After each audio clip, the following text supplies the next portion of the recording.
As health department ही हमें लगता है कि बहुत कुछ है जो हम इस सेक्टर के लिए कर सकते हैं। पहली चीज़ तो हम अपने यहाँ सारी आशाज़ को अब ट्रेन करेंगे on recognising children with all the disabilities, specifically mental disabilities. आज वर्ल्ड ऑटिज़म डे है एंड ऑटिज़म एक ऐसी डिसेबिलिटी है जिसके बारे में बहुत कम लोगों को अवेयरनेस है, बहुत कम पेरेंट्स इसे रिकॉग्नाइज कर पाते हैं, और जो एक झिझक है, एक जो शर्म है, उसकी वजह से बहुत सारे बच्चों को ट्रीटमेंट नहीं मिल पाता है। तो हम आशा वर्कर्स को ट्रेन करेंगे कि आप कैसे ये बच्चों को रिकॉग्नाइज करके उन्हें उनकी राइट ट्रेनिंग्स दिलवा पाए, उस तरह से उनको लाइफ स्किल्स दिलवा पाएँ ताकि वो बच्चे आगे जाके कुछ बन पाएँ। दूसरी चीज़, जो UDID कार्ड्स हैं उनको बनने में दिक्कत होती है, तो उसको हम स्ट्रीमलाइन कर रहे हैं। हम डॉक्टर्स पोस्ट कर रहे हैं सब जगहों पे, हम साइकाइट्रिस्ट की अरेंजमेंट कर रहे हैं, हम ओवरऑल भी मेंटल हेल्थ प्रोफेशनल्स का इंक्रीमेंट कर रहे हैं इन द स्टेट इटसेल्फ, क्योंकि ये भी एक बहुत बड़ी दिक्कत है कि इतने सारे साइकाइट्रिस्ट साइकोलॉजिस्ट अवेलेबल ही नहीं हैं जो इन बच्चों को राइट ट्रीटमेंट, राइट गाइडेंस दे पाएँ। मैम कुछ काइंड ऑफ अवेयरनेस, क्योंकि सचेतना डिपार्टमेंट को मैंने खुद भी सवाल रखा था इसको लेकर, क्योंकि यहाँ पे अवेयरनेस नहीं है, तो इसको लेकर हेल्थ डिपार्टमेंट कहीं ना कहीं इंटरलिंक करते हैं। सो जैसे ही हम आशा के लेवल पे बात करते हैं ना, वो घर घर जाती है, और जब वो घर घर जाके बच्चे को चेक करेगी तो अपने आप अवेयरनेस आएगी।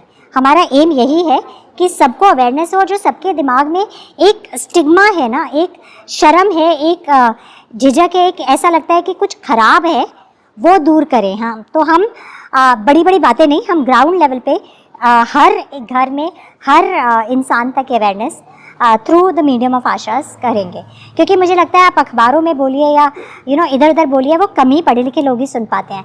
हमें उनको रीच नहीं करना, हमें हर उस माँ बाप को रीच करना है जिसे समझ नहीं है। जो समझदार है वो तो मीडिया पढ़ रहा है आप लोगों के, बट जिसको समझ नहीं है उस तक हम जाने की कोशिश कर रहे हैं, जिसके लिए हम ये आशाज के लेवल से एकदम नीचे के ANM आशा, उनसे ट्रीटमेंट्स के बारे में उनके थ्रू अवेयरनेस फैला रहे हैं। ड्यूरिंग प्रोग्राम आपने काफ़ी अच्छा स्पीच दिया। मैम, जितने भी दर्शक देख रहे हैं, स्पेशली जो ऐसे बच्चों के माँ बाप हैं जो खुद अभी जैसे आपने कहा स्टिग्मा समझते हैं, आपकी तरफ से क्या पीस ऑफ एडवाइस या सजेशन देना चाहेंगे?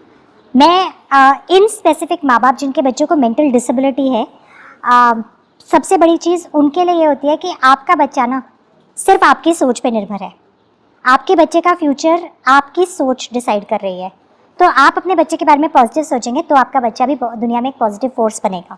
ऐसा नहीं है कि ये आपका बच्चा कुछ नहीं कर सकता, सारे बच्चे कुछ कर सकते हैं। सिर्फ माँ बाप की मेहनत और सोच पे है कि उस बच्चे के साथ वो कितनी मेहनत करते हैं, उसे वो कितना आगे ले जाने की कोशिश करते हैं। मैं बहुत बच्चों को जानती हूँ जो आज एम्प्लॉयड हैं कॉर्पोरेट सेक्टर में, बड़ी बड़ी कंपनीज़ में, जो पीपल विद मेंटल डिसेबिलिटीज़ को स्पेसिफिकली एम्प्लॉय करके ऐसे टास्क देती हैं जो वो खुशी से कर पाएँ। There are lot of hotels जो ऐसे बच्चों को करते हैं, कैफ़ेज़ हैं, रेस्टोरेंट्स हैं, जो ऐसे बच्चों के साथ उनको, और मैं इन्हें बच्चे इसलिए बोल रही हूँ क्योंकि मेंटली ये बच्चे ही रहते हैं। तो इनके साथ वो इनको एम्प्लॉयमेंट दे के इनको एक अच्छी हैप्पी पॉजिटिव एनवायरनमेंट में रख रहे हैं। तो बट शुरू की मेहनत तो माँ बाप को ही करनी पड़ी। शुरू में तो उस बच्चे को वहाँ तक माँ बाप को ही पहुँचाना पड़ा, उसके बाद दुनिया आपको सपोर्ट करेगी, बट पहले कदम आपको लेने पड़ेंगे। तो आप अगर वो अपने बच्चे के लिए पहला कदम ले पाएंगे तो बाकी लोग आपके साथ जुड़ते जाएंगे।